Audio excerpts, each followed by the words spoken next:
லதா வீட்டுக்கு ஒரே பொண்ணு, மூத்த பொண்ணு, அதிகமாக செல்லம் கொடுத்து வளர்த்த பொண்ணு. கேட்டதெல்லாம் வாங்கி கொடுக்குற அம்மா அப்பா. ஸ்கூல் முடிச்சாச்சு, யூஜி முடிச்சாச்சு, பிஜி வீட்டில் உட்காந்து பண்ணிட்டு இருக்கா.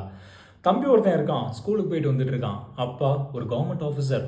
அம்மாவுக்கு இந்த 2 பசங்களை பார்க்கறது, கணவனை பார்த்துக்கிறது, இதுதான் உலகமே.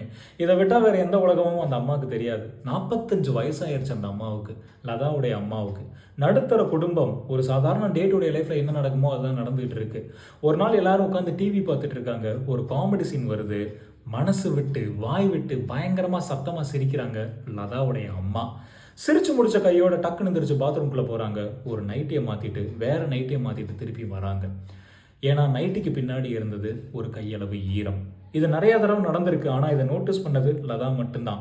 லதா தன்னுடைய அம்மா இது சார்ந்து நிறைய கிண்டல் பண்ணியிருந்திருக்கா, கேலி பண்ணியிருந்திருக்கா. ஆனால் இன்னைக்கு நடந்தது என்ன அப்படின்னா, தன்னுடைய கிண்டலுக்கு தம்பியையும் அப்பாவையும் துணைக்கு சேர்த்துக்கிட்டது. அப்பாவும் கிண்டல் பண்ணுறாரு. இனிமேல் காமெடி சீன் வந்துச்சு அப்படின்னா பாத்ரூம் பக்கத்துலேயே நின்றுக்க அப்படின்ட்டு கிண்டல் பண்ணுறாரு.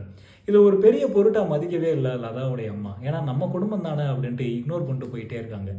நாட்கள் கடந்து போயிட்டே இருக்கு. லதாவுக்கு கல்யாணம் பண்ணி வைக்கிறாங்க. குழந்தை பிறக்குது. அதே 45 வயசை லதா எட்டி பார்க்குறான். ஒரு நாள் நச்சுன்னு ஒரு தும்மல் தும்முறா. பயங்கர சத்தத்தோட ஒரு தும்மல் தும்முறா. டக்குன்னு யோசிக்கிறா. தன்னுடைய கையை வச்சு தன்னுடைய நைட்டியை பின்புறமாக தொட்டு பார்க்குறா. அதே ஈரம், அதே கையளவு ஈரம். பழைய ஞாபகங்கள் எல்லாம் லதாவுக்கு வருது.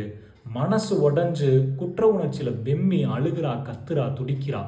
அப்படியே கண்ணை தூக்கி தலையை தூக்கி பார்க்குறா அம்மா, லதாவுடைய அம்மா. நேரில் இல்லை, புகைப்படமாக செவுத்துல மாட்டியிருக்காங்க. அந்த புகைப்படத்தை எடுத்து நெஞ்சில் வச்சுட்டு மாரில் அடிச்சுட்டு அழுகிறா. அம்மா தப்பு பண்ணிட்டேமா என்னை மன்னிச்சிருமா அப்படின்ட்டு குற்ற உணர்ச்சியில் அழுகிறான்.